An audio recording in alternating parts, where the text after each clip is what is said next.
All right, guys, so some ideas on dealing with knives. Ideas are coming from Doug Marcaida and also from Kelly Worden. If I think of somebody else's name, I'll mention it. So what we're dealing with, if you are attacking somebody with your knife and they go to stop your blade hand, what we're working on is how to keep that blade in motion so it gets to stopping your threat.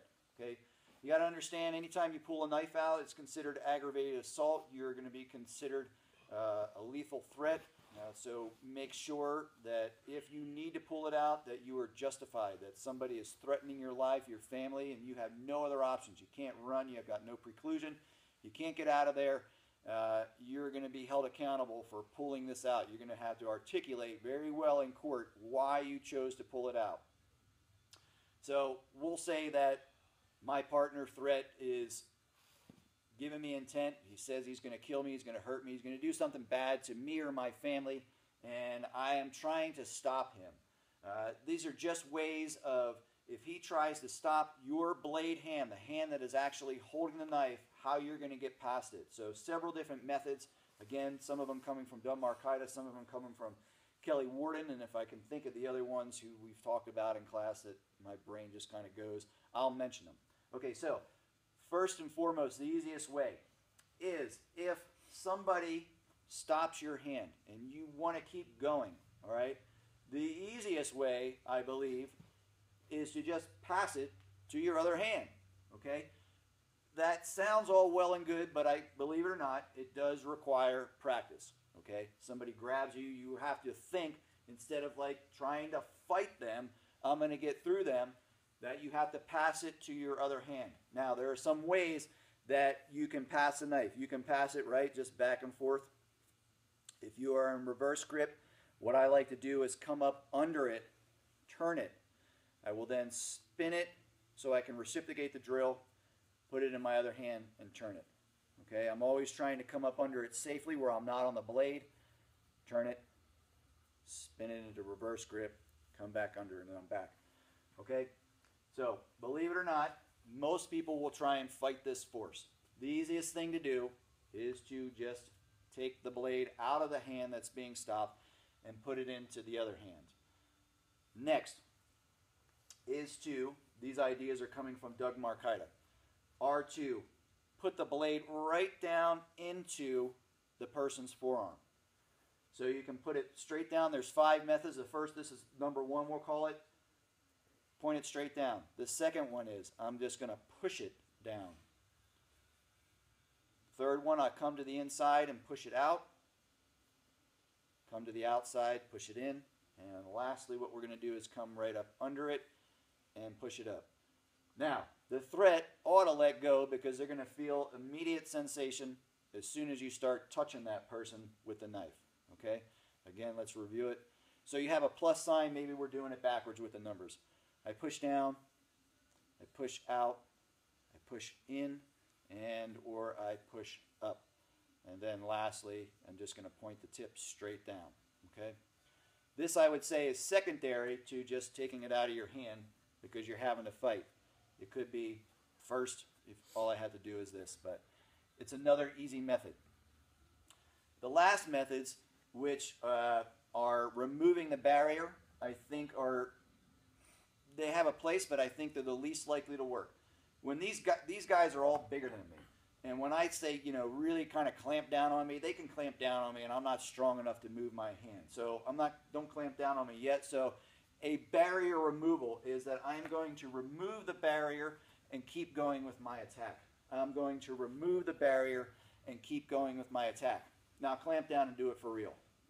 If this is for real and our adrenaline is going, and this is a real threat, and we're really going at it, and he grabs my arm, and I try and go like this, I cannot get this off.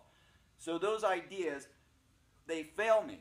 If I train myself to do these real cool, loosen up, these real cool barrier removals, and they look great in training, but they don't work if you don't take it to the point where you test it and say, hey, does this really work? And you find out like it doesn't work. You don't want to find out when it's for real. So to review, the easiest ways that we're doing it, just pass it to your other hand. I can come under it. I can just pass it. I can stab down. I can go out. I can go in. I can go up. Those are the easiest ways. Now, we put this into a drill. I'm going to have my partner just stab at me. And he's going to do the drill. Okay? I'm going to stab at him. I'm going to stop him. He's going to pass. And there's no rhyme or reason. You're just going to keep stopping his hand. So he's going to, let's just take it back from the beginning. You're just going to pass first. So it's the pass drill, we'll call it. Okay? You're just going to train yourself to pass it into your other hand. So it can come at me any which way. And you're going to train to pass it into your other hand. No rhyme or reason. I'm just trying to grab it. Some are good. Some are like, oh, that would be bad if I did that. Okay. Now, the other part of the drill is that you're going to use Doug Marcaida methods, where you're going to point the blade tip in or point the edge into the hand. And he will push me down. And then I will grab it. And he will do it again, and I will grab it. I'll push out, and I'll grab it. As soon as he moves me off, I have to re-grab because he's taken my hand off of him from stopping him. And then lastly is that we just combined. And he has the opportunity to either pass it to his other hand, or he can use one of the turn the blade into you methods. All right? And it's to train you to get past the barriers. Whoop, that would have been bad, right? So there is some training going on for the partner, right? You're stopping the threat, right? And if it came into such as this, ideas from Krav Maga now. I'm going to stop the threat. If I happen to grab this, Krav's ideas are that you need to first redirect the line of attack. This is the attacking point. I need to redirect this. So I may right now what I instinctively want to do is push this off and away from me. I want to redirect this line of attack. That's number one. Secondly, I need to gain control of it. I have some semblance of control of it by pushing it back and away from me.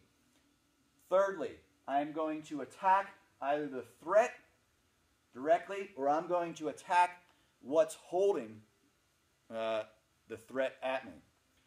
And lastly is the disarm. If I combine 3 and 4, I may get the disarm by just hitting the attacking threat. Otherwise, I have to go into a disarm and hope that I'm going to get the knife. It's not something I'm looking for out the gate. I'm going to redirect the threat, right? I'm going to gain some control. I will attack either what's holding it, which I think is the easiest, to get him to either drop it, which will be my disarm. I don't want to, out the gate, just try and grab this and try and get the knife out of his hand. I've got to make sure that I've done some damage to him or to the thing that's holding it to loosen it up. So a couple ideas from several different arts. Play with them.